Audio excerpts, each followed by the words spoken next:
nataka tuzungumzie kuhusu bloodline, altars of our fathers, and that is what we call the bloodline. The bloodline altars, and we want to understand powers of altars and the sacrifices. Praise be the name of God. Powers of altars and sacrifices, because that is what has really haunted you. If there is any problem you are facing, the challenges that ambazo tumeziface, it is because of the power of altars and the sacrifices that accompanied the altars. We are sick not because you are supposed to be sick. We are poor not because you are supposed to be poor. But there is a problem in our bloodline. Because what happened to your grandfather is what is happening to you. I want to give you a little bit a story about my life. My name's naitwa Apostle. Hiyo ingine naitwa nani?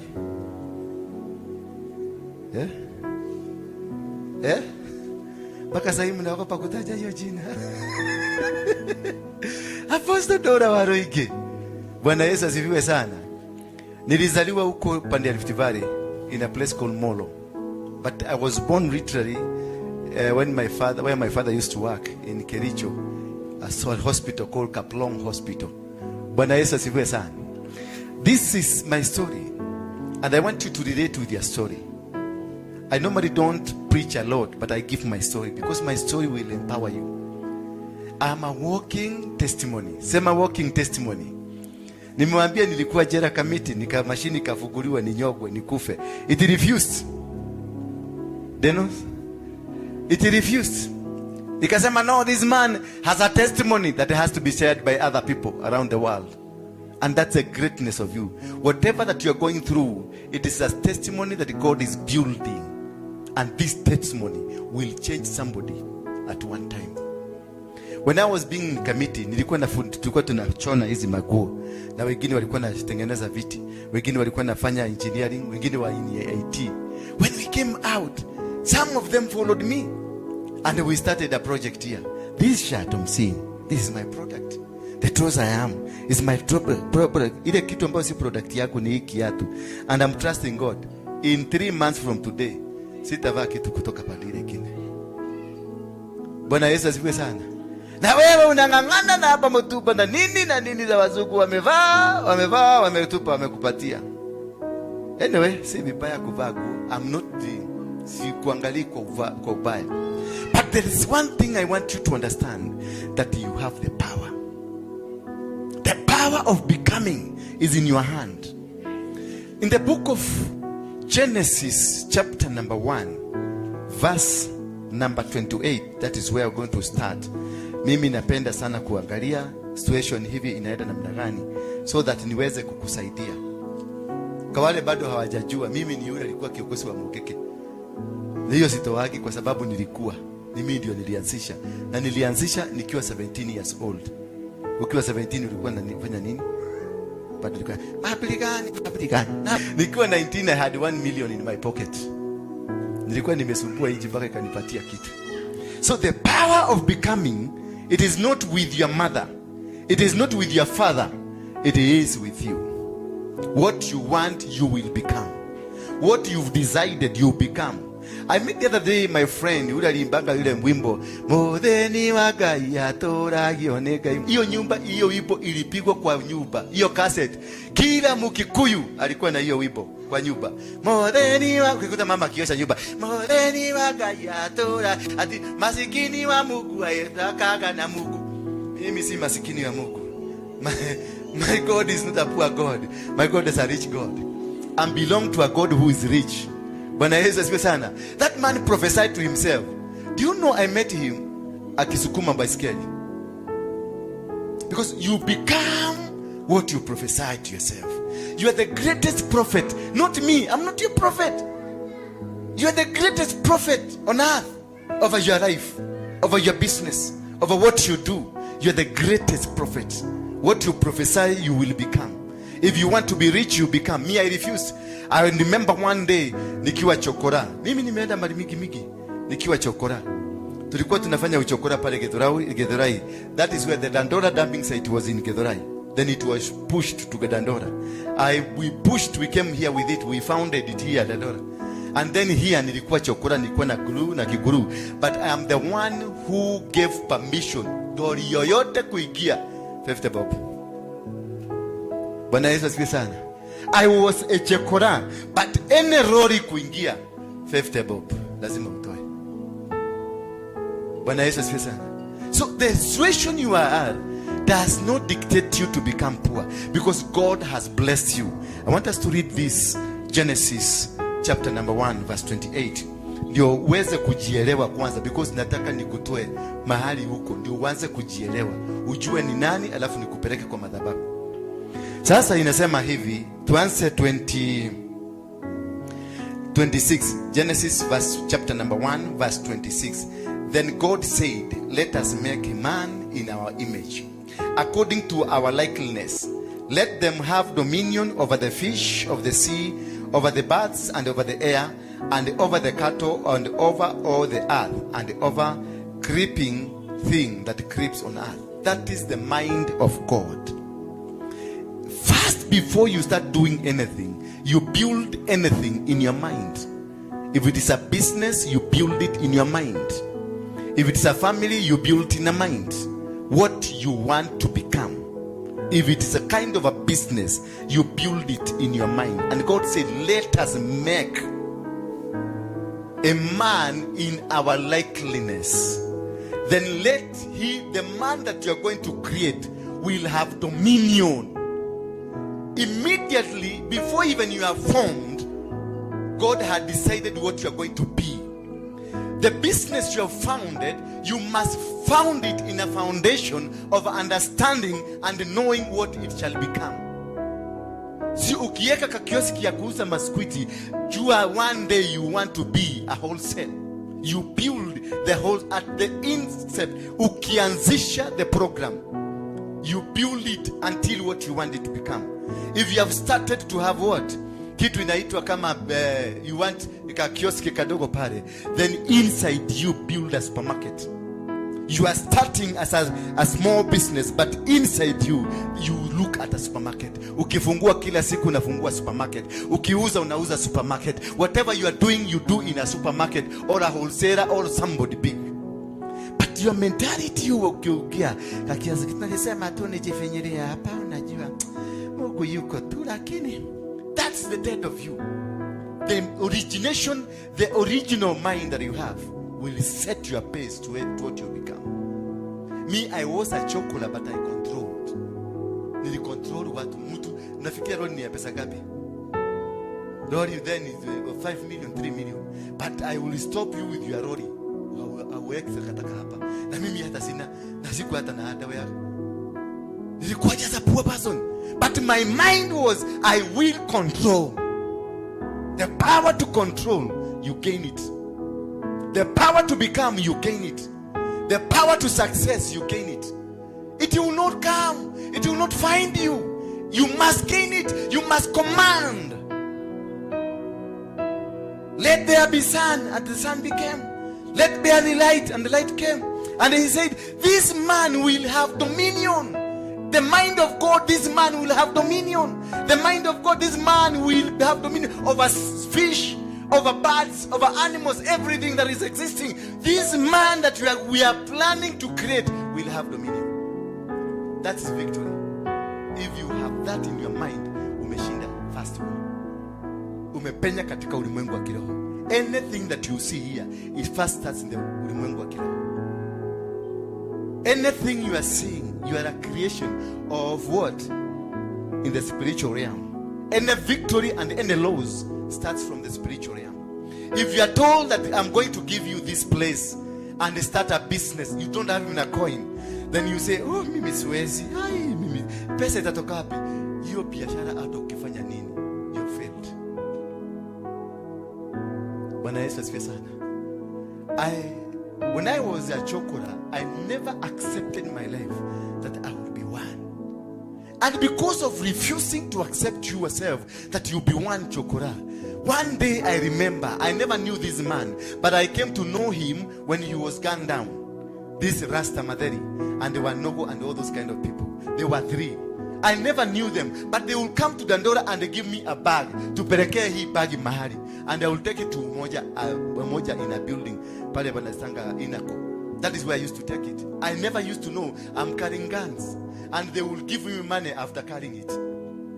Bwana Yesu asifiwe sana. There is a time they stole money from the Red Cross, about 60 million, and I was one given a car that was carrying the money. Mimi nilikuwa huko, akaniambia kijana, ingia hapa upeleke hii gari paka pale. Wakati tulifika huko, hawa jamaa walihesabu wakanipatia 1 million out of kuangalia tu adini ya macho. Bwana Yesu asifiwe sana. Tell your neighbor, refuse to be poor. No matter the situation you are in now. You may look at your father, unaona grandfather ni poor, grandmother ni poor, baba yako ni poor, mama yako ni poor. Alafu nakwambia refuse to be poor. Unaanza kujiuliza, how now? Nitatoa wapi pesa?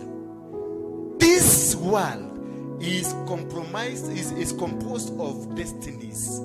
And your destiny is not her destiny. Your destiny is not a copycat of somebody's destiny. You got your own destiny. My great-grandfather was a Mau Mau. He's the one who founded Mau Mau. The freedom fighting in Kenya was founded by my great-grandfather, General Waruinge. And they started it with a person called Field Marshal Kemadi. Then somebody Mathenke. Then somebody Itotia. All of them were 7 people. And they caught the art of fighting for the freedom when they went to Burma. Walipokuwa kule Burma, walikuwa wameenda kupigania wazungu wa Uingereza against the Italian Second World War. And that's the time they realized kumbe mzungu anakufanga. Because waliona kama mzungu amepigwa risasi, wakajua kweli kumbe mtu anakufanga. Because kulikuwa na ile theory, mosongo no tangai hakuvagi. So from here they knew Mzungu will never die. But with reaching there, Mzungu died and they knew we are going back for you. We are tutawasaidia hapa leo, but next it is you. You will be going to be mincemeat. And when they came, my grandfather akakaa chini na hawa wazee wakapanga kuhusu jinsi watang'oa Mzungu hapa. And the first oath was created by my grandfather.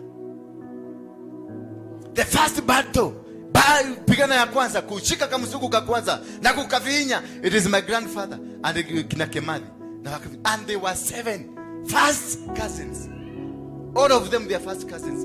Go and read about the Mau Mau generals. 7 Mau Mau generals. They were all first cousins. And when many years down the line, I founded Mungiki because of a tribal war between Kikuyus and Kalenjins in Rift Valley Mall. Tukiwa huko tulikuwa tunaishi pamoja kwa sababu we come from the same name. Maina Jenga, Joroge, Waithaka, all of them, we were 7 who founded this thing. We were 7 and we are all first cousins. Bwana Yesu asifiwe sana. I'm talking of bloodline. Mwambie mzako bloodline. It can affect you negatively and it can affect you positively. Verse number 27. So bear with me. I know that my teaching does not look like those teachings of your pastor, because you are used. Pokea gari, nina kamera, nina hiyo hamutakutana nayo hapa. And if you are miracle seeker, keep off this church. I want people who are ready to tap the power of God, the will of God, the plan of God. The plan of God is to make you successful. And this is what I want to show you. Irrespective the challenge you are going through, God wants you to succeed. And in verse 27, the Bible says, so God created man in his own image. So he created what he had created in the spirit, in his own image. And number 2, what he did after creating what he created in his own image, in the image of God he created him, male and a female he created them. Then God blessed them, and God said to them, be fruitful and multiply, fill the earth, subdue it, have dominion over the fish of the sea, over the birds, over the air, and over every living thing on earth. Once he created man and a woman, he blessed them. So whoever tells you you are cursed, tell him is a liar. The day you are created, God blessed you. You are not a poor girl. You are not a sick man. You are not whatever they think you are. You are blessed of God. And anything that God has blessed will definitely succeed. So the first blessing is with you. And where did you lose the blessing? Because he's telling them, be fruitful and multiply. So the power to be fruitful, the power to multiply, the power to succeed, and the power to have dominion over everything, you got it. Ulipotesia laini wapi? Hizo vitu zote uko nayo. You have the power to win, the power to dominion. You are, amesema, be fruitful and multiply.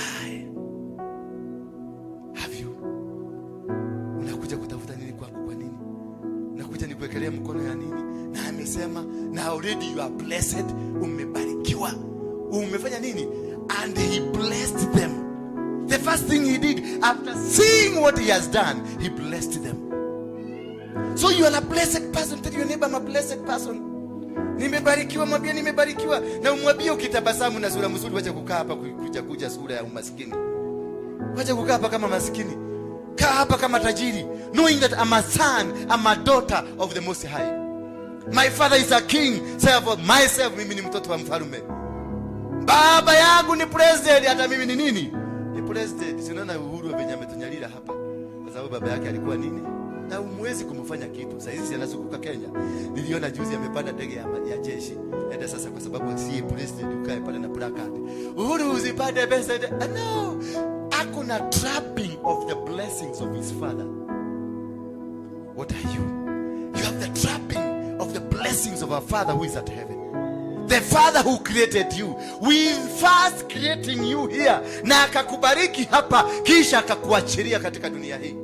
And he was happy with you. Don't be told that God is disappointed with you. God is happy. The Bible says, and he was happy. So you are gloomy because you don't understand the reason for you being on earth. Our failure is because you failed to understand why are you on earth. And it's the reason you are supposed to be on earth. Two reasons only. Be fruitful and multiply. Hiyo ingine wachana nayo. Reason ya tatu, dominion. Take dominion. Subdue this earth. I subdued it. Nikiwa chokora na gamu, I subdued it. Bwana Yesu asifiwe sana. That is one thing I wanted you to understand. You are not an outskirt. Wewe haujalaaniwa. Wewe haujalaaniwa. Wachawi wanaweza kufanya vototo wanafanya, waganga wanaweza kufanya, devil worship wanaweza kufanya, but one thing I want to promise you today, this thing that God has said about you, you are a blessed person. I was in Mungiki, I was not saved when nilienda kuchoma kwa Freemason. Yes, sikuwa nimeokoka ati mseme sasa alitumia power za Mungu, alifanya nini? No. Nilitumia power zangu. Because that concept of God was still in me, yet I was not saved. I had refused to be poor. Nilitoka nyumbani kwetu na lori ya mafuta, mama yangu aliniombea lift, ikanileta paka pale Mweki Kasarani. Kwa ndugu yangu alikuwa anakaa huko. But since then my love has never. Nilikuja na lori ya mafuta, siku hizi najipelekaga nyumbani. Naambia mama nimekuja. Naenda supermarket na nunua kila kitu, naambia mama chukula hii. Bwana Yesu asifiwe sana. And that is how to get blessings of God. That is how to know that you have the power. You must subdue it. Be beautiful and multiply. Then subdue. This thing you must subdue it. The kingdom of heaven since the days of John the Baptist suffered what? Yes, and it's taken by what? So don't wait for that person to come and give it to you. Take it. There is no free space on earth. Spaces are taken. Ako najua alienda US atanitumia. US anaosha wa mama wazee huko. Fungua duka, ukue mbele yake. Bwana Yesu asifiwe sana. Bwana Yesu asifiwe sana. That is it. Wachana na anko. Use your brain, you have the capacity. Mimi nilikuja na lori ya mafuta. Na niko nimechukua space na Kenya hii mzima, si mnanitambua? Si mnanitambua? Si nikikuja sura kidogo mtaanza kubabaika. Bwana Yesu asifiwe sana. Under the power that you need to have, just only to understand who you are. Once you understand who you are, nobody will dominate you. Nobody will castigate you. Nobody will stop you from becoming. Ruto was a chicken seller. He is a president now. Alikuja kanunua hapa, mimi ndio nilimleta pale. Akanunua ile wheelbarrow unaona nazungukaga nayo, ilichukuliwa pale. Na wheelbarrow imempeleka State House, imejampeleka. Kutoka kwa wheelbarrow imetengenezwa na watu gani? So if a wheelbarrow can make you become a president, what about your brains? What about understanding yourself that you are able? What about understanding that God has created you with dominion? If only we can know that we have the dominion. If only we can know that we have the power to subdue. If only we can know that we have been blessed to multiply and what? Be fruitful. So how fruitful are you? What can be counted? You need to count yako. Ama brother yangu najua ana pesa. Tukienda kwa brother yangu tunakaa tunakula. That is your brother. He has understood the art of becoming. Understand your art. Destinies are different. Your destiny is not your brother's destiny. Your destiny is not your sister's destiny. Chart your own course and become. Chart your own way and become. Najua mnachanganyikiwa sana kwa sababu mnangojea mtabarikiwa, amen, mtainuliwa, amen, amen. That is stupidity I will never entertain. Nakwambia uinue mkono hapo upokee gari, itoke wapi? I have to train you how to get into that car. I have to train you how to get into that land. Ati utabarikiwa na shamba, utabarikiwa na magari, utabarikiwa na manyumba. That is stupidity. Utabarikiwa ukielewa njia ya kwenda huko. You must take a step of God himself created man in his own mind and he did it. Na kama angekaa tu mtu ajitokeze, hangekuja. Bwana Yesu asifiwe sana. So learn to be able to become. Understand the art of becoming. And the art of becoming is in the Bible. This is the manual of your life. Don't be lazy. Because most of you are lazy. You don't want to study the word of God. Most of you are lazy. You don't want to understand, to sit down and be taught. You just want quick fixes because you are con men and con women. Most Christians, 90% of Christians, are con men and con women. Because unataka ukuje kanisani ati kwa sababu uliona mama mwingine alitoa ushuhuda, ati tangu nikuje kanisani Mungu alinibariki, nikafanya nikapata kazi, nikaendelea. Sasa I've come to share another testimony. Mungu amenibariki na kazi na gari. Lakini hutaki kujua hiyo gari ilianguka kutoka biguni ama alienda Mombasa kununua gari. Na alipoenda Mombasa kununua gari, aliokota makaratasi kwa barabara akaenda kununua gari. Alitumia pesa. Hiyo pesa ni kuokota aliokota. She must have worked for it. Alifanya deal fulani, pesa ikaingia kaenda kanunua. That is the part you don't want to hear. Mnataka kunihia ati baba amenibariki, sasa niko na pesa na gari, hata ndio hii kivugo nimeleta. Unashika tu hiyo ya kivugo na gari, hiyo ndio unashika. Unasalika tarama keterere riko ya na moseke baba na kodenterianto na kitakare mokapajero pokota ya na msekete KDH kotoka. Mchawi. Hiyo ndio sasa tunaita uchawi wa kiroho. Hiyo ndio nakuta mtu na kanisani kutoka asubuhi mpaka jioni akibaka anaipatia jina kwa sababu uliambiwa andika kioneki kyako. Kioneki kinaitwa na nini? Na kioneki na Kiswahili kinaitwa aje? Andika vision yako na maletman demwana ni kusemaje demwana na big letters.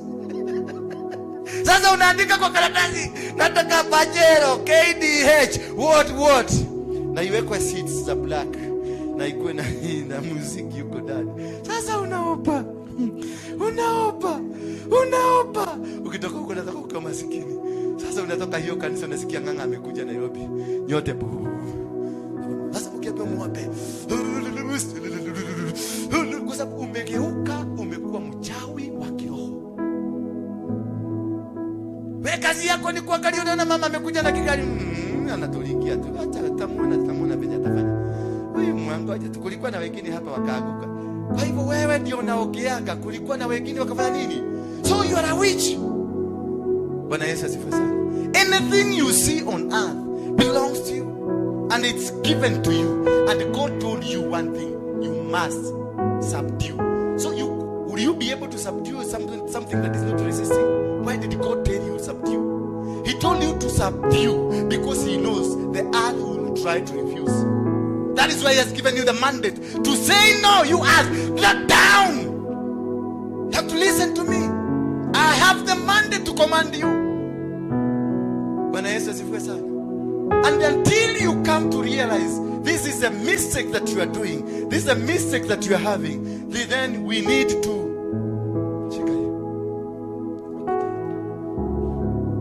until when we understand the logic of conquering this world, and first of all understanding yourself.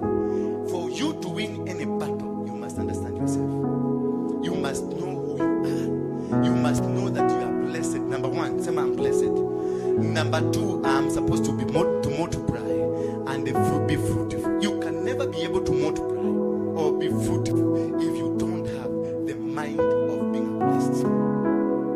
You must have that mind in you. And number three, you must be able to understand this world will not give it into you until you subdue it.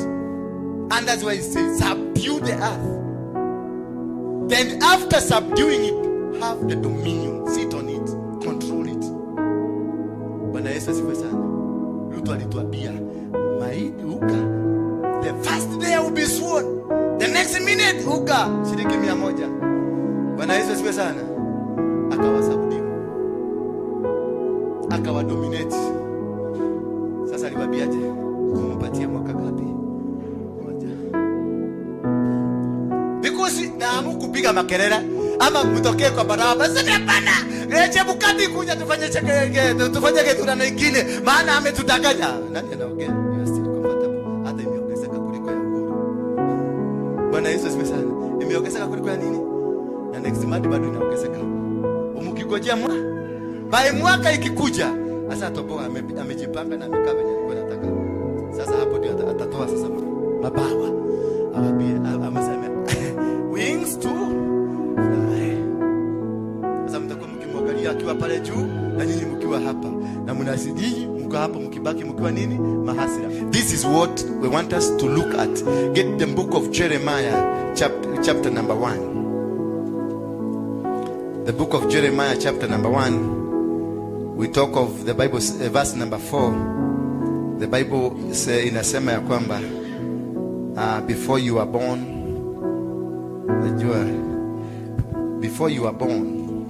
I knew you.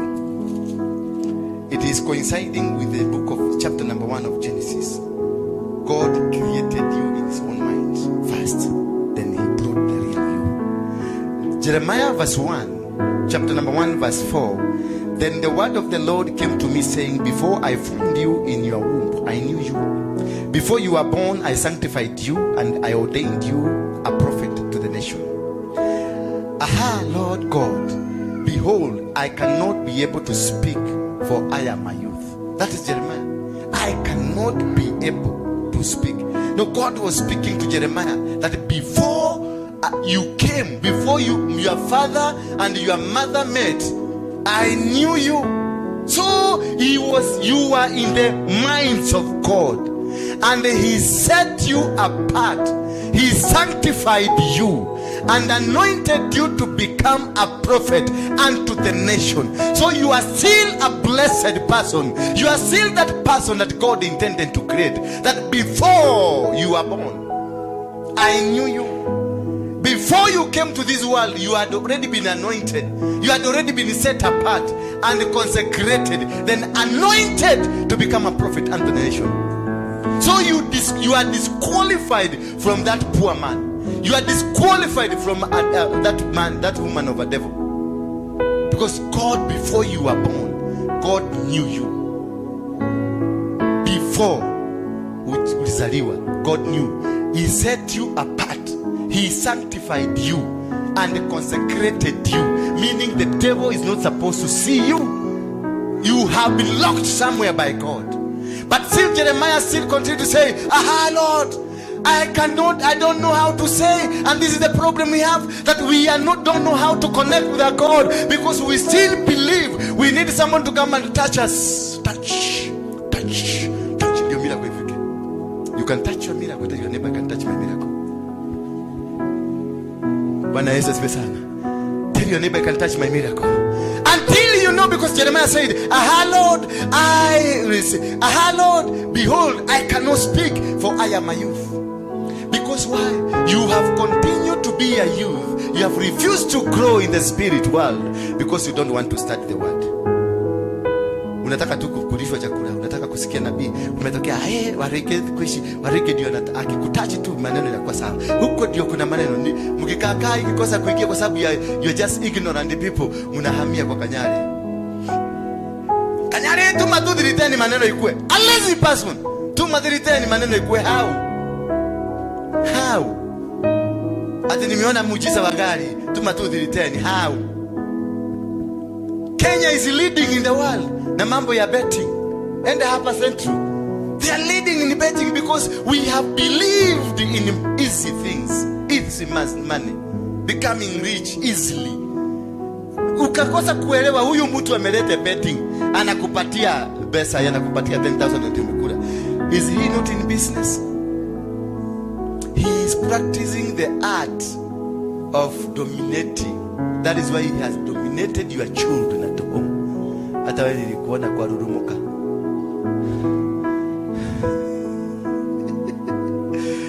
Na ile ya safari ya Citizen inaitwa nini? Inaitwaje? Piga jeki, unasikia? Anaijua. Na ile nakoka kama mimi inaitwa nini?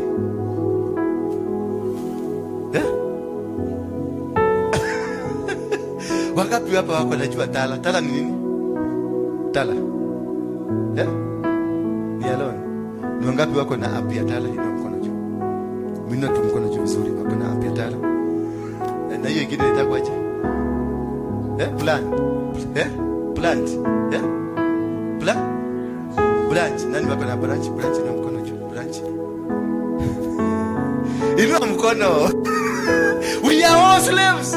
If you are not in Plant, you are in Itara. If you are not in Itara, you are in Mshwari. If you are not in Mshwari, you are kwa hiyo ikine. All of us, unaenda ukikiswa shimu.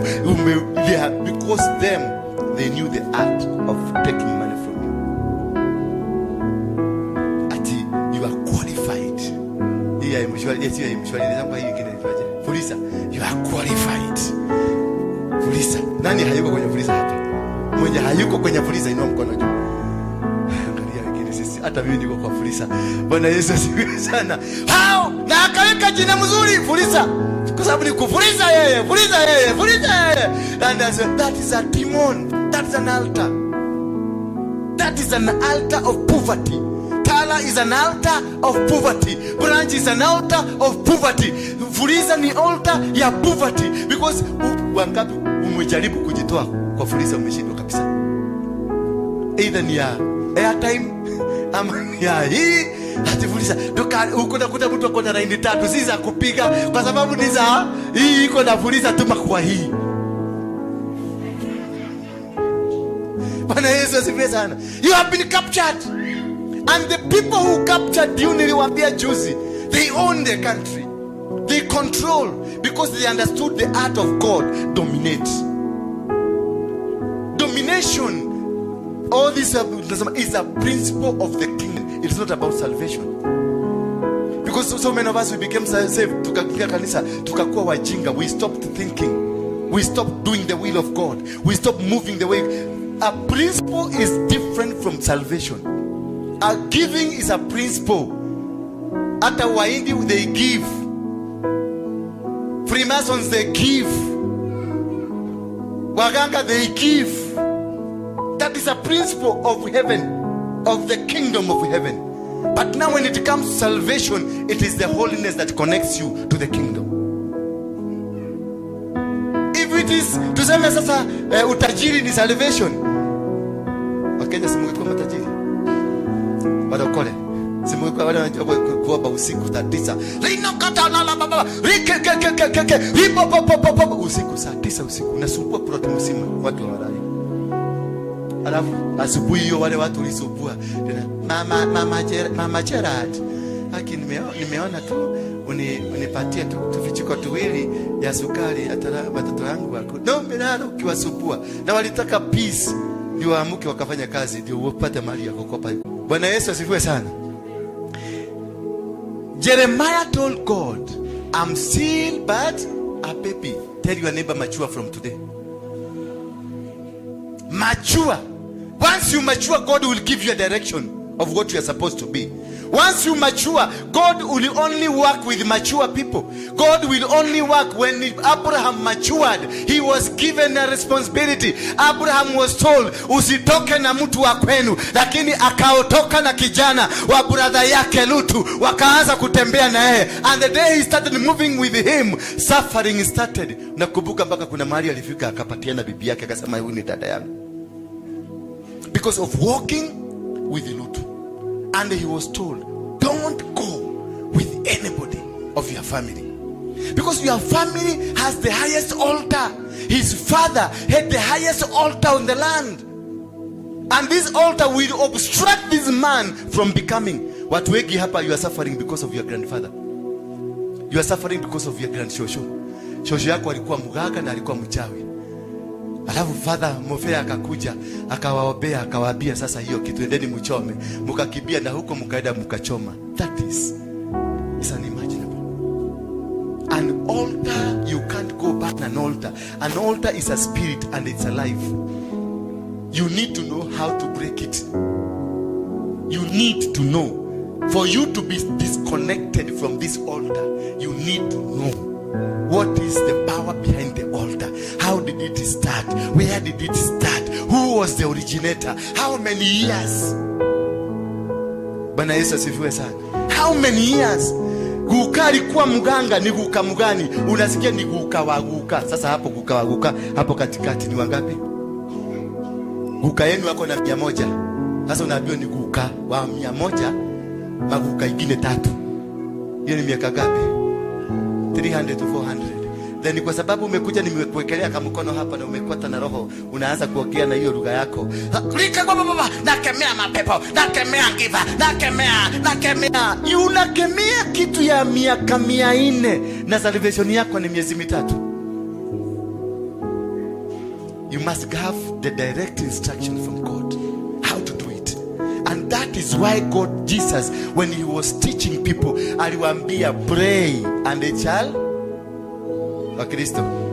Sasa hawa ni pray and it shall, yeah? If you are not a miracle seeker, pray and it shall be answered. The rest of me, I know to hapa. Hawa wengine ni miracle seeker. They are not interested in the word. They are interested in akole kiada shika na tugerele moko.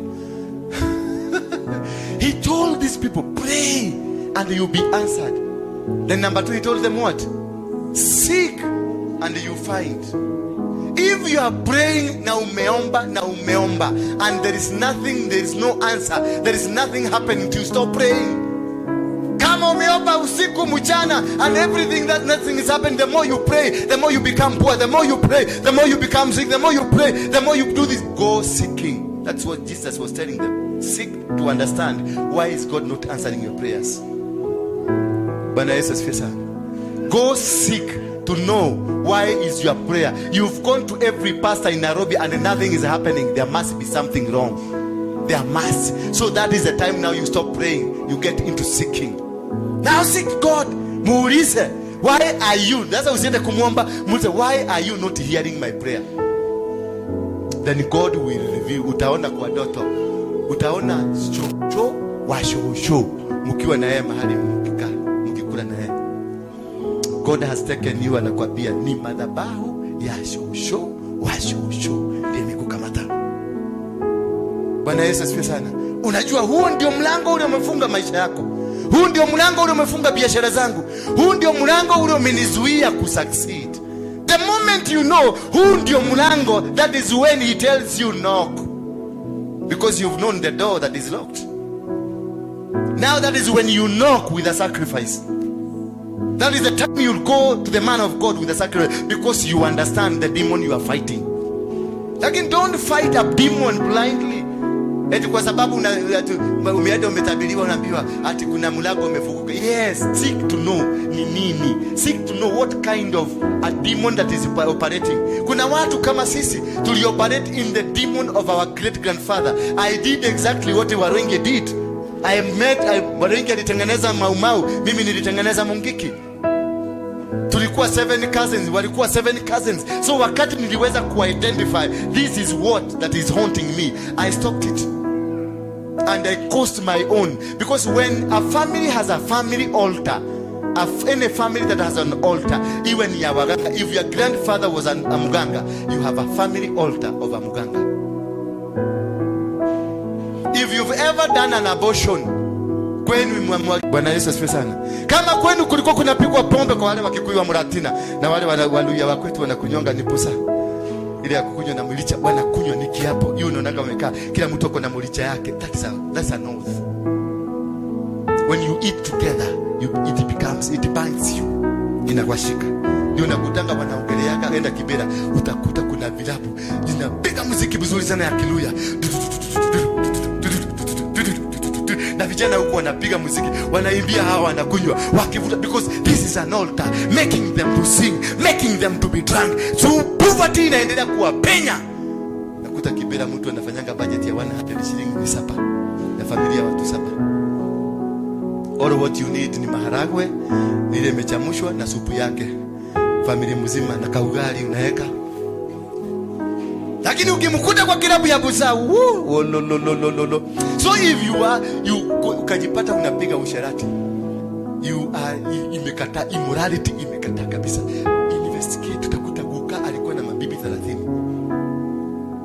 Utakuta Guka alikuwa na mabibi chungu zima. That thing will continue to haunt you. Ndio unakuta sasa mimi nimeokoka ni pasta, lakini niko na bibi moja kwa nyumba, lakini tu girlfriend ni 50.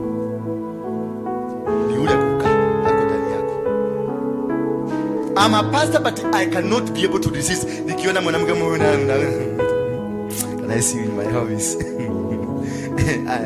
I can, God, the Spirit of God is speaking. I can prophesy something. I need to meet you in the office. Kumbe ni Guka ameniambia kamata mtu.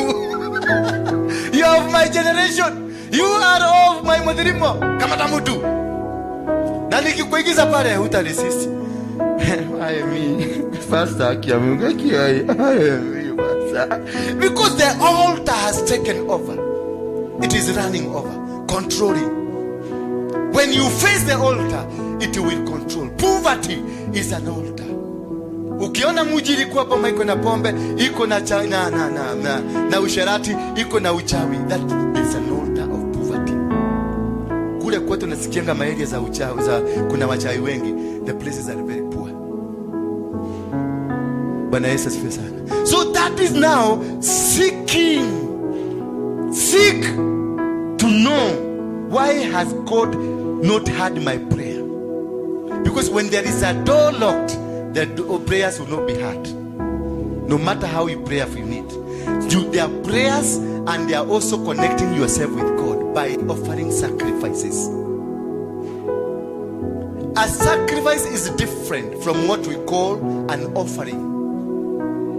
Nyinyi mmezoea offering. Kabahasha mnachukua offering. Be people who offer sacrifices. An offering is a relationship. It is something that you decided. I have 100,000 shillings. Do I give 20? Do I give 30? Do I give 10? Let me buy some chairs. Let me buy some. That's an offering. But when it comes to a sacrifice, you don't argue with yourself. You are commanded by God what to give, because He has shown you the door that is locked. He told Abraham, give me your son. Then as he was about to slaughter the son, my God, the sheep was revealed to him. He told Gideon, nenda kwa zizi ya baba yako, kamata ng'ombe wawili. Kamata nini? Ng'ombe wawili wa miaka 7. Then nenda uvunje madhabahu ya baba yako na unijengee madhabahu ingine. Bwana Yesu asifiwe sana. He told Isaac, when Isaac was about to go to Egypt because of food, he was told to go back. God, I'm going to bless you. And wakati alirudi mahali panaitwa he was asked to do a sacrifice. Jacob, when he was terribly afraid and not knowing what to do at Bethel, he offered a sacrifice because God demanded him to do so. And all this, Solomon was taken to Mount Gibeon, and he was told to sacrifice 1,000 bulls. And after that, akateremuka chini ya mlima, akalala, Mungu akamtokelezea. Wakati Abraham alikuwa nataka kumchinja mbuzi, mtoto akachinja mbuzi. After he did that, and God appeared to him. Solomon, after doing the sacrifice, and God appeared to him. Isaac, after doing the sacrifice, and God appeared to him. And when God appears to you, he can only appear at the platform of sacrifice, not at the platform of offerings, because a sacrifice will connect you directly with God, and God will appear to you.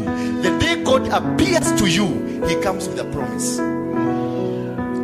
One encounter with God is enough for your lifetime. One encounter. He came. Abraham was a huge man, but after he gave a sacrifice, that is when he was told, open your eyes and see the far your eyes can reach. That is how you reach. Solomon was asked by God, tell me what you want after the sacrifice. Tell me what you want. And he was given wisdom. A sacrifice brings in the encounter, the presence of God. All the people that have succeeded, if you read the Bible from Genesis, all men and women of God that I have encountered have won every battle. Wherever Moses went, he offered a sacrifice. Wherever Joshua went, he offered a sacrifice. Wherever Jacob went, they offered sacrifices. And when Jehoshaphat was told of the Amorite, wanakuja kuamaliza, he commanded people to fast. And after they fasted, he told them, now let us give a sacrifice. The day they gave a sacrifice, the angel of the Lord through a prophet was sent to them, and they were told exactly what to do. And they were told, prepare not an army, but a praise and worship team. And the other side, as they prepared for the praise and worship team, the other side they started fighting each other.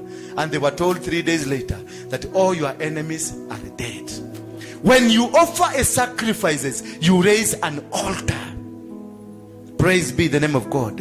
A sacrifice raises an altar, because your grandfather, if he was witch, alikuwa anachinja mbuzi, alikuwa anachinja makondo, alikuwa anafanya vitu vingine. And the principle of heaven says this: the highest sacrifice prevails.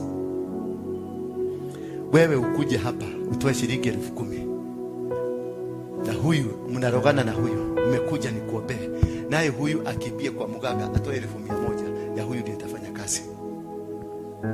Irrespective ulienda kwa nabii mgani, uende kwa Billy Graham, no matter how powerful I am, if you offer a higher sacrifice kwa shetani, hiyo ndiyo inafanya kazi. Because sacrifices, they got the power, they lift the altar, and this altar fights for you. It is the altar that you will fight, and that's why we have Jesus, who was given to us as a sacrifice, that he atones our sins in front of our Father. Praise be the name of God. Therefore, you must be able to separate completely a sacrifice from an offering. A sacrifice will bring an encounter with God, but in a genuine altar. Before you give your sacrifice to this altar, understand, try, go pray and ask God, is that a genuine altar? Because I may be ni muganga, na ile kitu unapigana nayo ni uganga. So the sacrifice will give you, will reinforce, ita reinforce ile yako. Sio kama mnielewa hapo? Do you know why many pastors wana behave kama waganga? Because they have an origination of a muganga. His grandfather, grandmother alikuwaga muganga. So akisimama hapa at this altar, this is a spiritual altar. Wherever you invoke the power of a spirit, it invokes the power where you come from. If that altar that is of your grandfather haijafunjwa, hiyo ukitoa sadaka hapa inaendaka kureinforce ile until you break that one, so you can have your own line of being connected to heaven. Altars connects you to your God. Altars brings an encounter between you and God. Is a place of worship. Is a place where you receive directions from God. That is where we see a Muislamu wanabebeka mikeka. Those mikekas are altars. Wherever they go, hata kama ni roadside, akiweka hapo chini, hapo panabadilika, panakuwa msikiti, ana communicate mbinguni kwao. Bwana Yesu asifiwe sana. Ndio unaona muhidi akiingia, muhidi, kuna mtu anafukua, kuna Mwafrika anafukua duka ya muhidi, ni muhidi mwenyewe. Na mnakaa hapo nje, wanafuga, wanaingia ndani. Huko utakuta kamama kamekaa hivi, ni kamchogo, kanawekwa mishumaa hivi, na kanawekewa kwa vitu, na wanagusa tu pesa hapo. Wana pray and they speak to that altar, command people. Na unaona watu wa Kenya, wa Kristo, wamepanga laini hapo, wanataka duka ifunguliwe wanunue. Bwana Yesu asifiwe. Na duka ya Mkenya mwezao hapo inauza the same thing, na hawezi kwenda. Why? Because there is a power of altar that is dragging you. That is why you are poor. That is why you are suffering. You are not suffering because being a Christian will not stop you from suffering. Being a Christian will not stop you from diseases. Kuna familia ziko na kansa, na ni marokole, ni mapasta, ni mabishop, lakini kazi ikifika siku ile miabua anza kazi, inakamata bishop. Kaka kidogo nasikia 4 years later inakamata mtoto yake, 5 years later inakamata shosho. Unakuta hiyo familia yote imetembelewa na they are staunch Christians. That is an altar ya hiyo kitu. Because there's something, if kulikuwa kunatolewa kwa busi na wakati wa waganga, kama sasa baba yako alikuwa mganga na kulikuwa kunatolewa busi huko kila mwezi wa 8, na huyo baba alikuja akakufa, mukachukua hizo mavibuyu zake mukaenda mukachoma, kwa sababu pasa yenu amesema mchome. You did not disconnect that spirit from following others. Then that mwezi wa 8 alikuwa akitoaga buzi, kwenu lazima mtoe, na msipotoa kuna ugonjwa itakuja na itabeba mtu, kuna accident itakuja na itabeba mtu. Ndio unasikiaga watu wanasemaga, si mwezi wa 8 kwa familia yetu kuna kufanga mtu. Hapana, kuna kufanga because that is the month the owner of the altar used to sacrifice, and a sacrifice must be honored as per to the agreement ya kile mli agree nayo. Bwana Yesu asifiwe sana. Umefungwa na madhabahu ya guka yako. Not, you are not supposed. Ukiangalia sura yako watu wanakuona, wanaona pesa. Hata unakutana na mtu anakuambia, nimekuja dada, nimekuja, nataka tu, nimekuwa na kashida kidogo, nimekuja tu unisaidie na milioni 1 nikaweke, alafu nitakurudishia after 2 months. Yani saa hiyo inside you ulikuwa unataka kuandikia text ya sister yako, nitumie sobiri ninunulie nini watoto wako maziwa wakunywe manini. Hapo huyu mama amekuja anakukopa milioni ngapi? In the spirit uko na hiyo milioni. In the spirit you are a millionaire, you are a rich person, but there kuna murango imefunga, ndio these things are not coming. Na ndio sasa ukianza kusiki uelewe ni nini iko kwani, ndio unanoko, unajua kuna murango ya uganga. Knock and the door will be opened. That's the time you come with the sacrifice. We knock, tabia waganga toka, waganga toka, na watatoka. Then once you must demolish an altar, then raise an altar. You don't leave it vacuum. Praise be the name of God. You demolish the altar. Gideon was told, nenda kwa zizi ya baba yako, chukua ng'ombe 2 wa miaka 7, uvunje uchinje mmoja, uvunje hii madhabahu, kisha ukivunja unijengee madhabahu, uchinje mwingine. Bwana Yesu asifiwe sana. You must learn to break altars. Kuna pattern ya marriage. Unakuta all the brothers, unakuta sisters wote wameolewa, lakini brothers wote hakuna mtu ameoa. Walioa wakaachana. Tafuta huko nyuma uangalie baba yako alikuwa na bibi wangapi. Ukikosa hapo enda kuanguka, alikuwa na bibi ngapi. Ukikosa hapo angalia kwa kina mama yenu. Utafuata hivi utaona the pattern. Sasa hiyo ndio itakufaidia kujinasua. That is what will make you make a decision. Ask God, what am I supposed to do? God will tell you, chukua shilingi 10,000, nenda kwa mchungaji fulani, ako mahali fulani. Si ule mchungaji favorite yako. It is God who will command you where to take it. Because he knows that person has the capacity. If muganga baba yako alikuwa muganga na alikuwa anatembelewa na Waganda, alikuwa anatembelewa na Watanzania, alikuwa anatembelewa na watu na Somalia, that's an international altar. It can never be broken by your pastor hapo region hapo. Kale ka pastor kanakoka baba. Unajua kijiji mzima inatambua huyo pastor. Lakini kama uganga ambao unapigana nayo iko na standard, ilitembelewa na watu wa nchi za nje, that's the standard of that uganga ni international. Tafuta mchungaji aliye na uwezo internationally, aliye na anointing ya kimataifa. Usikibiria kwa hiyo mchungaji wenu hapo, mtafanya hata kula pesa na kesho, kwa sababu hiyo madhabahu imejua ulikuwa unataka kuigoka, kesho inainuka mara 5. Nasikia watoto wako gari ilianguka, ni watoto wako tu waligokwa. Na ilikuwa na watoto 26. Wako walikuwa 3. Ni wako tu waliumia. Because hiyo nini iliuliza. Remember when vita zilikuwa zimechacha, Musa wakati mikono yake ilirudi chini walishindwa. Wakiinua mikono yake wanashinda. That is an altar. That is a powerful altar. Bwana Yesu asifiwe sana. Until you read Judges chapter number 6 verse number 1. And the children of Israel did that which was evil in the eyes of God, and God handed them over into the hands of the Midianites. It is God who decided these people were misbehave. Why? Because Joash, the father of Gideon, alichukua tabia za Waamaleki na akajenga madhabahu ya Kiamaleki ya Baal. Ndio Gideon alikuja kuvunja hiyo madhabahu under the instruction, because Gideon aliuliza malaika, akauliza yule malaika alikuja kumwambia, nyinyi ni watu wa Mungu, nyinyi ni watu wa nguvu. Then malaika Gideon akauliza malaika, and why are we suffering if this God is for us? Why tunapitia majungu ambayo tunayapitia if indeed God is for us?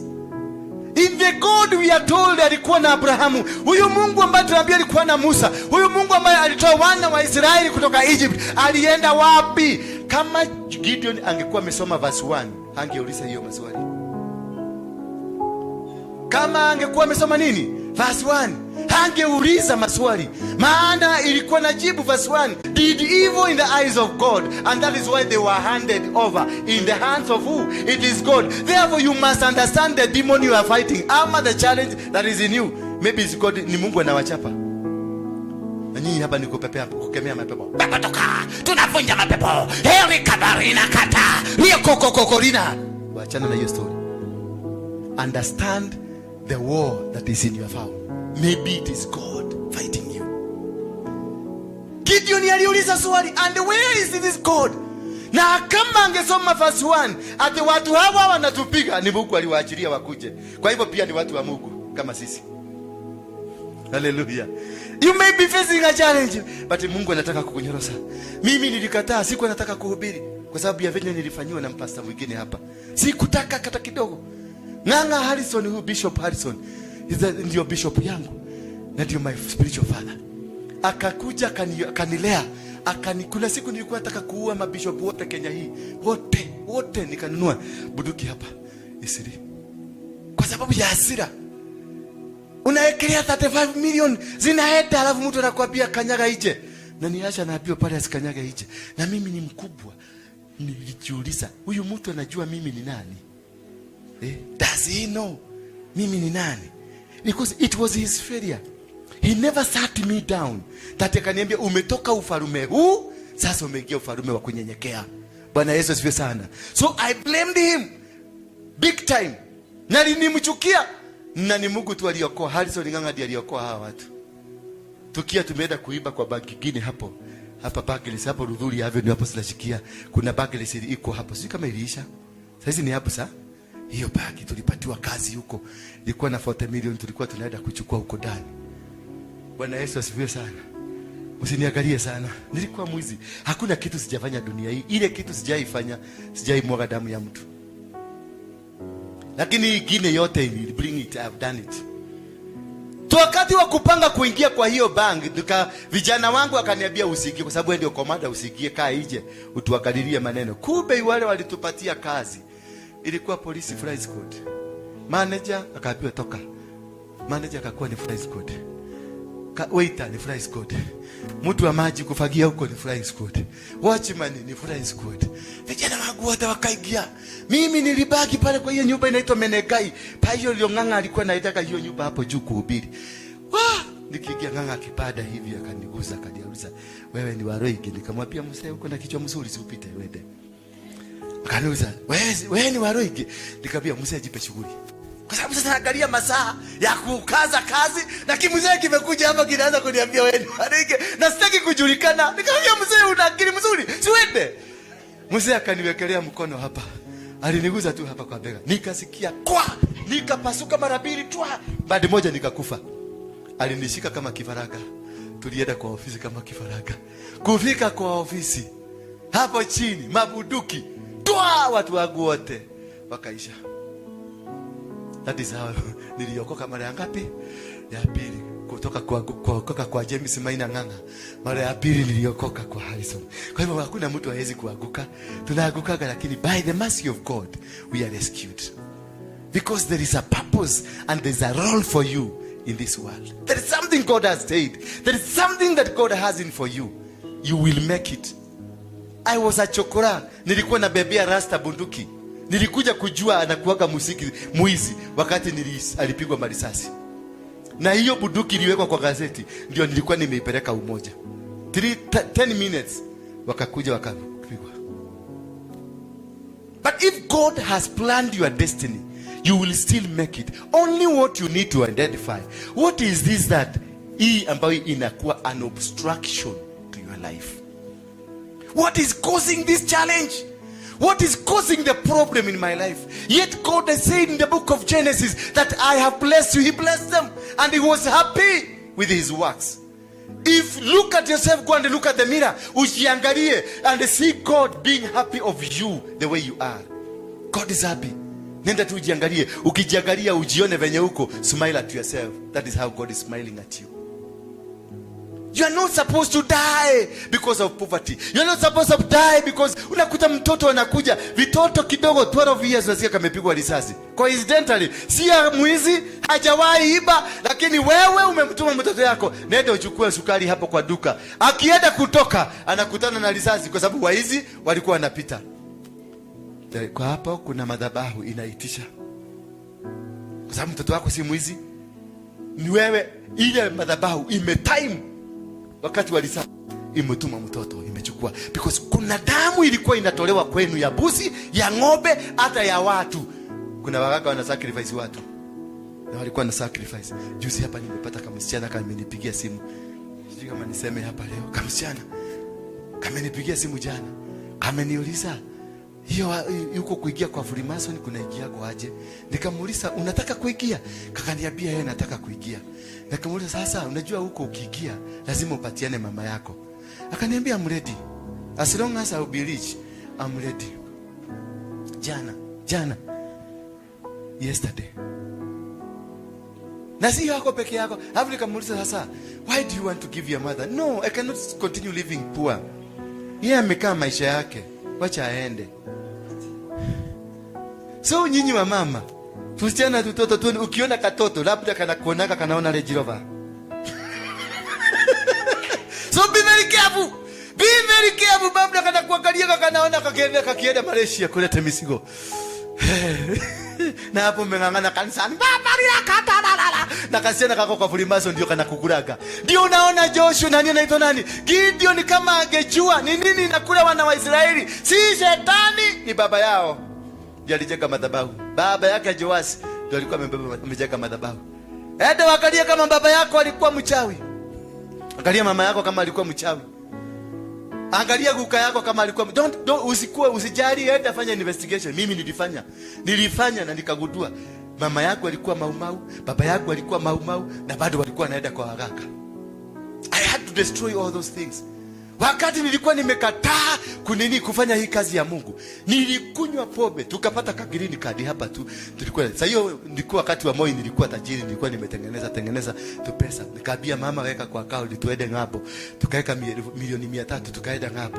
Kufika ng'ambo, ile kazi tulikuwa tumeitiwa ikasemekana hakuna, lazima niende class miaka 7. Tulikuwa tumeambiwa kule Amerika, unajua nyumba za Amerika ni za mbao, zinaangukaga. Sasa nilikuwa nimebeba pesa mingi, niende ninachukua hiyo nyumba natengeneza, alafu nauza. Sasa kuambiwa huko, nikaambiwa lazima ukuwe engineer ndio kubalishwe kujenga nyumba. Kai, na nimefanya vitu vingine Kenya. Nikaambiwa kukuwa engineer miaka ingine 7. Nikauliza brother yangu tutafanya nini? Akaniambia sasa ndio tukoje hiyo miaka 7 lazima ukuwe ukifanya kitu. Nikaambiwa sasa utaanza kuosha wamama wazee. Nenda kwa CNA. Caregiver. Mtu akikwambia ametoka Amerika na anasema ni nurse, ni caregiver. Ni kazi mzuri because it's a calling. Sasa nikaanza kumaji. Sasa ni yule ndio Waruinge mnajua wa magazeti. Commander. Sasa mimi napidua mama, namuosha, napidua hivi, namuosha, nikaavia ndugu yangu. Kichwa yangu si mbaya hivyo. Nikaambia ndugu yangu hapana. Basi akaniambia the next job ile tutapata ni ya washman. Nikamwangalia nikanyamaza tu. Nikakumbuka kwangu nimeacha security G4S 2 wa mchana na 2 wa usiku. Alafu nishike ruku nilipe washman Kenya. Nikamwambia hapana, this is no. It can't work. Ile kazi ya mwisho alinipatia na ndio nilipata ndege. Sasa nilikasirika nikasema this can't work. Na ndio asili yangu ilianza kupanda hapo na tukakosana na watu huko wengi sana. Alinipeleka mkahawa kubwa kama Intercontinental. Tukaenda tukakula lunch.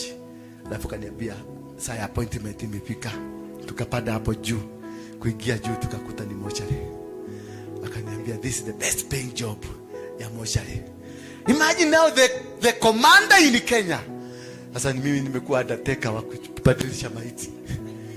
That is how madhabahu itakupeleka. Itakureduce until you become zero. Until you hate yourself. I hated.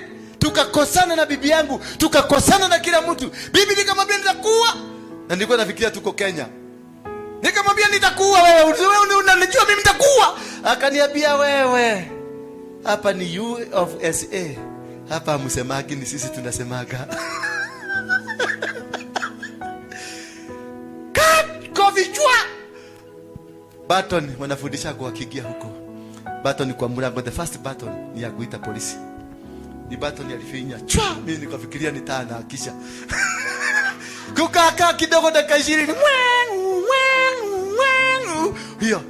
Akakuja sim na mimi nimeshika mpaka nimekaa huko na ruku. Kwa sababu nimeona hata polisi wamekuja, nikafikiria ni mapolisi wakamkoji. Wamekuja, nikakamata mara moja nikawekwa pigu. Piu. The next 3 days I was in Kenya. Nikiwa na chains nikabia ujika rudisha kwenu. Bwana Yesu asifiwe sana. And I lost the entire money. Because nilikuwa nimepita ile level. Ile madhabahu ya kwetu imesema tukue. Bwana Yesu asifiwe sana. And that is what is really. Wakati nilikuja hapa kwa sababu nikashikwa na depression, nikakunywa mapobe makalikali. Ile pobe yote mpaka ile ilikuwa imechorwa saduku hapo ndani. Wakati walikuwa wale walevi. Nani mlevi hapa? Wewe umeshaikunywa? Nakumbuka ile imechorwa na saduku hapo ndani. Jenesa. Kale kadogo. Hiyo sasa ukiona hiyo umekunywa hiyo imechorwa Jenesa ndani. Bas. You're on your transit.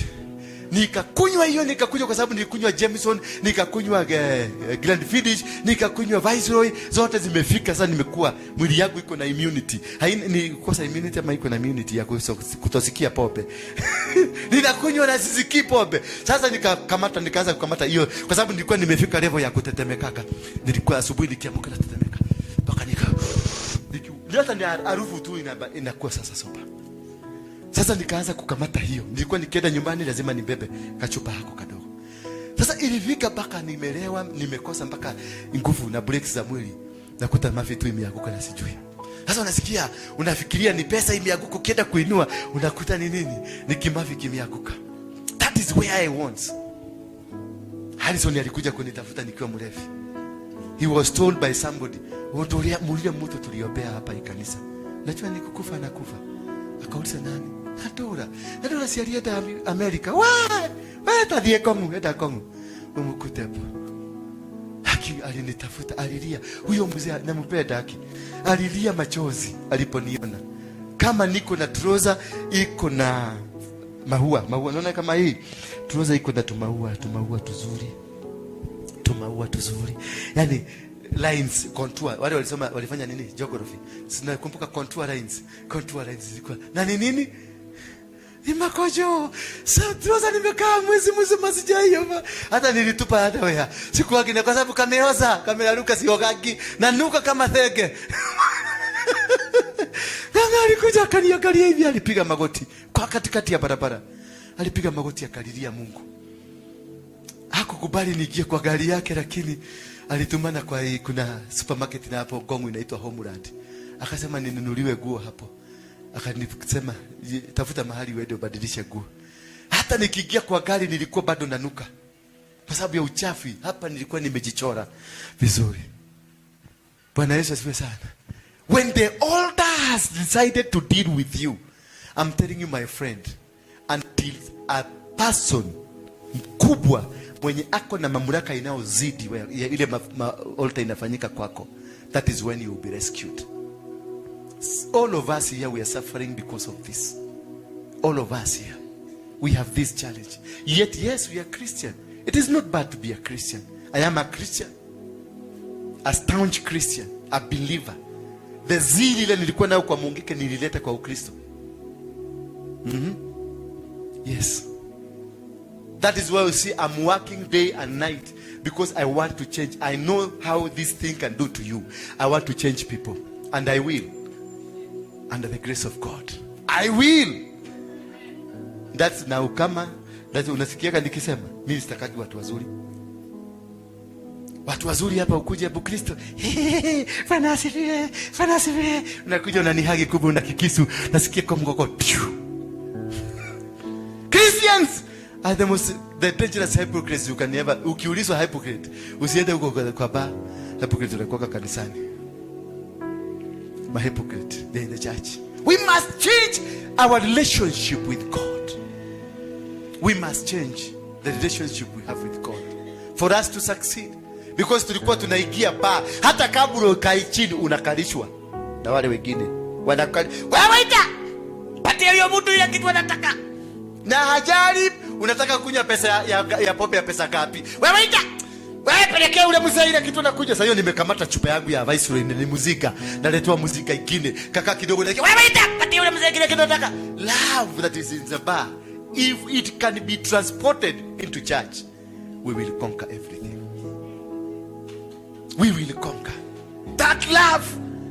Chakula inawekwa, mtu anakuja anasema weka kilo 6, tuko wangapi? Anaangalia hivi. Na hakuna brother yake, tuko wangapi?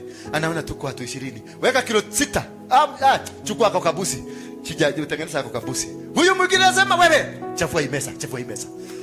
The love. Ile iko na watu hapa. Na hawezi kulala njaa na mtu hapa. Lakini hapa utalala njaa. Hapa utatembea mguu ukitoka hapa. Na ukienda kuomba nasema, "Mimi mama usimwangalie venye alikuwa anafanya. Mimi niliona ni devil worshiper." Niliona ni devil worshiper. Haki, usinimwona. Sasa na venye anatembea hivi. Hiyo ndio style ya Lucifer. Ni kama mwendi Lucifer ni kazini yako. Bwana Yesu asifiwe sana. Ambia mwenzako tuache unafiki. My girlfriend come. Huyu ndio girlfriend yako. Ukijua pale nilimtoa, simama tu hapa.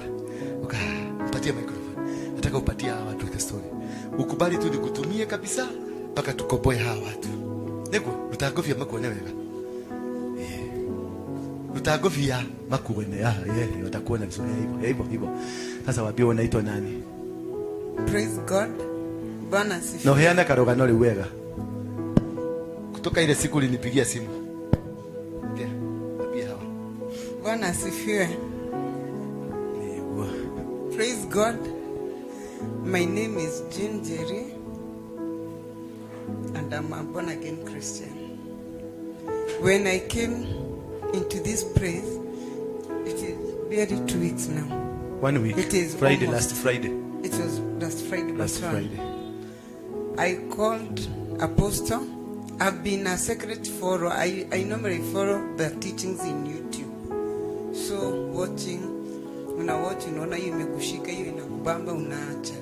But I have been a commercial sex worker from I think 14 years here in town. So when I saw Apostle, my life had come to an end. I wanted to commit suicide. I wanted to praise the way I can get to him, calm down my children, then I go and commit suicide. But when I called him, he started telling me about love of God, which I didn't want to hear, because I've been asking myself from 14 years up to 40s, where was this God? Yeah. When I came here, I used not to have a place to stay. My house was rocked. I used to stay in brothels. So when I came here, I got saved, and my life has changed. Now do you have a house? Yeah. Yes. You have a place to call home? Yeah, I have. You're loving your children? Yeah, like yesterday we talked. With your children? Yeah. The children you wanted to dump? Yeah. Friday last week, she was a prostitute. But in the evening, Sabiri, he was a born-again Christian. She wanted to commit suicide because life has become so difficult. But for her, it is life that was so difficult. But I sat with her, nikamuuliza maswali. Nikamuuliza ulianza hii kitu namna gani? Akaniambia I was introduced this to by my mother. My mother was a prostitute. And the mother to the mother was a prostitute. So she's committing a suicide because of a generational curse. So if I let this girl to go, she will die because of not because of her mistake, but because of a mistake that is there genetically.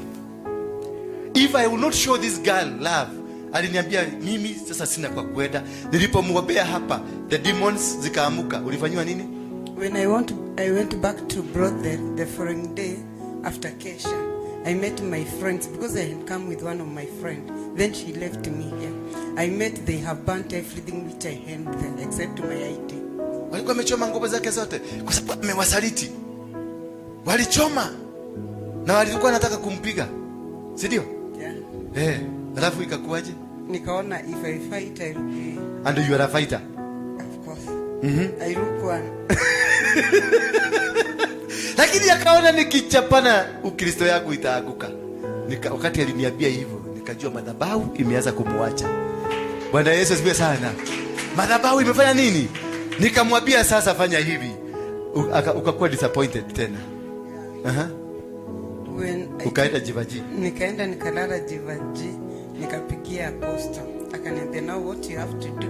Before he had told me during the Kesha, go to the place you used to stay, talk them, tell them wherever God will direct you to tell them. But I know that you'll get a place to stay. So on Sunday, I went there. They couldn't talk to me. On Monday, nikarauka tena. Nikaongea. Na unajua ni nyumba ya agent. Siya mwenyewe. So you know agent are. Na walinisikiza, they gave me a bill of 24,000. Nilimwambia ende woge na agent atakuachia. Lakini sasa nashindwa aje sasa. Aje. The agent yaniachie aditole aje. Hata wewe ni aje. Agent. Agent. Akaenda, alipoenda huko wakamwambia tumekupatia how many hours? Walinipea because by the time tulimalizana it was 3. Yeah. Waniambia by kesho jioni we don't want to see you there. No money, but by kesho jioni usikue hapa. Nikajua madhabahu ya umaskini imeanza kufanya nini? Nikamwambia kuja kesho kwa ofisi. Nikampatia pesa ya rent. Yes. Akaenda kanunua akakomboa nyumba nyingine. Now she's happy. Nilagile gasi. Kuna gasi. Na kila kitu. Yeah. Kujaga na unasemanga wewe ni girlfriend yako. Yes. Nitasimama na wewe. Nganga alisimama na mimi when no any other Christian will stand with me. Mabishop na mapasta wote walinitoroka. Wakaniita Mogeki amekuja kujificha ndani ya kanisa. Nganga stood with me. He paid rent yangu for 1 year. 10,000 for the whole 1 year. Harrison Nganga huyu mnaona hapa. without hope. Mungeke ndio hawa wanataka kuniua. Serikali hainiamini, kanisa nimekataliwa. Sasa niko na shaka hii wimbo mnaibaka ya kanisa ni gani? Niko chini ya mwamba, mwamba juu yangu, Yesu nifiche. Niko chini ya mwamba. Lakini hawa Kristo walisema ukiona huyu mtu hajauliwa bado ni mogeke. Kwa hivyo garantia wao kuonekana nimeokoka ni waniwekelee mawe na mchanga, teri oshoke teri na muhu oshoke, ndio watasema watahakikisha wao ulikuwa umeokoka. They will not agree to walk with you, but God will walk with you. Hallelujah. Bwana Yesu asante sana, mpigieni makofi. La, nataka kama nitafungua, sijui kama ni leo ama ni lini, mtu anipatie shilingi yake 200 ama 1000 ama whatever, tufungulie huyu mtoto kazi ya kukatakata madharo, akatakate madharo, tuanze hapo ndio aone utukufu wa Mungu step by step. Wangapi wamebarikiwa? Inua mkono wako kama umebarikiwa. Tusimame kwa miguu yetu.